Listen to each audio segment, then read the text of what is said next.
tese que eu defendo é a de que todos os casos de Covid contraída por trabalhadores que exerceram ou exercem suas atividades fora dos domicílios, fora de casa, e tiveram contato com pessoas, mas são pessoas também que, mesmo em casa, tiveram contato com outras fora de casa por causa da atividade de trabalho, todos esses casos devem ser considerados como relacionados ao trabalho. E o Cal e eu escrevemos um artigo em maio que está hospedado em alguns portais fundamentando essa tese. Outro fato é que as situações de trabalho em que as pessoas têm contato com infectados são inúmeras. Condução coletiva, metrô, ônibus, trem. Condução compartilhada, táxi, Uber, carona. Aglomeração na entrada do trabalho, na pausa para o café, dentro dos banheiros, dos vestiários, nos postos de trabalho um ao ladinho do outro, equipamentos ou máquinas em que trabalham mais de um, uso de telefone comum, atendimento presencial a clientes, atendimento presencial a pacientes, reuniões presenciais, elevadores, etc. Então, vamos pensar em trabalhadores que enfrentam essas situações no dia a dia.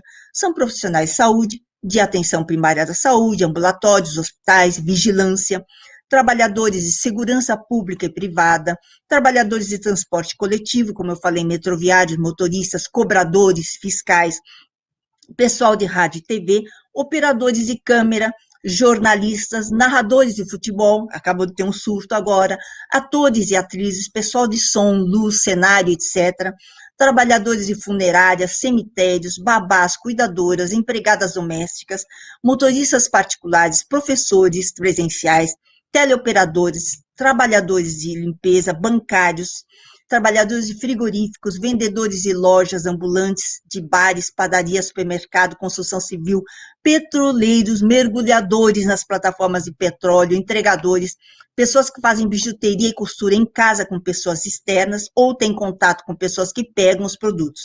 E um dos argumentos para a tentativa de descaracterizar a Covid como doença ocupacional é a evocação da Lei da Previdência Social, a Lei 8.213, que no item D do parágrafo 1º fala que não são consideradas como doença do trabalho a doença endêmica adquirida por segurado, habitante de região em que ela se desenvolva, salvo comprovação de que é resultante de exposição ou contato direto determinado pela natureza do trabalho. Esta tese é completamente furada, errada. Por quê? Porque a endemia se caracteriza pela presença de uma determinada doença em uma região de forma constante. No Brasil, o exemplo mais citado é a malária, considerada endêmica na Amazônia, porque atinge muitas pessoas de forma habitual, o que é considerado normal para a região. Doença de Chagas no Pará, por exemplo. Epidemia é outra coisa. A epidemia acontece quando há ocorrência de uma determinada doença em grande número de pessoas em tempo curto, de forma crescente, significativamente acima do habitual. E é o caso da Covid. Essa elucidação científica, ela permite que nós façamos, de outro lado, a elucidação jurídica, que vai desde as consequências trabalhistas, civis, até as consequências previdenciárias, como a doutora Maria Maeno esclareceu aqui, de sequelas, da consolidação de lesões, uma doença que está muito longe de ser algo meramente passageiro. Então, há um aprendizado em marcha e o direito ele sempre chega realmente atrasado nos fenômenos, inclusive em relação a questões tecnológicas e científicas. O direito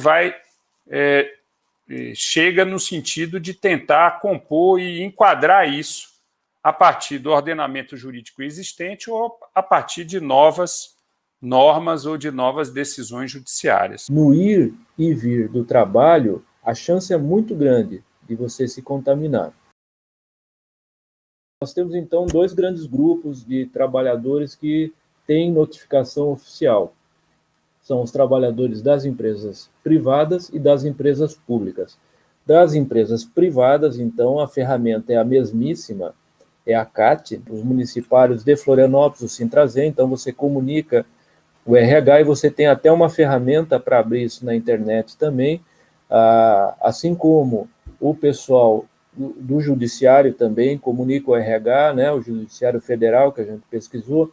O pessoal do Governo do Estado de Santa Catarina, por exemplo, está inclusive publicado no Diário Oficial do Estado a metodologia, que é comunicar o RH, preenche 2 formulários, que é o MLR 122 e o MLR 216, e aí dá sequência para a avaliação aí do corpo técnico de fazer esse nexo.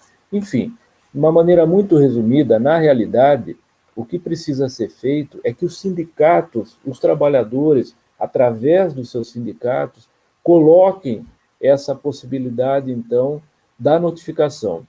Porque, como a doutora Maria falou, se for da empresa privada, através da CAT, e isso for reconhecido como doença do trabalho, as pessoas têm benefícios previstos em lei. Assim como se for servidor público, e imaginemos que por um infortúnio a pessoa venha a óbito, então a sua família vai receber uma pensão integral, né? É considerado aí como, se for classificada como doença do trabalho.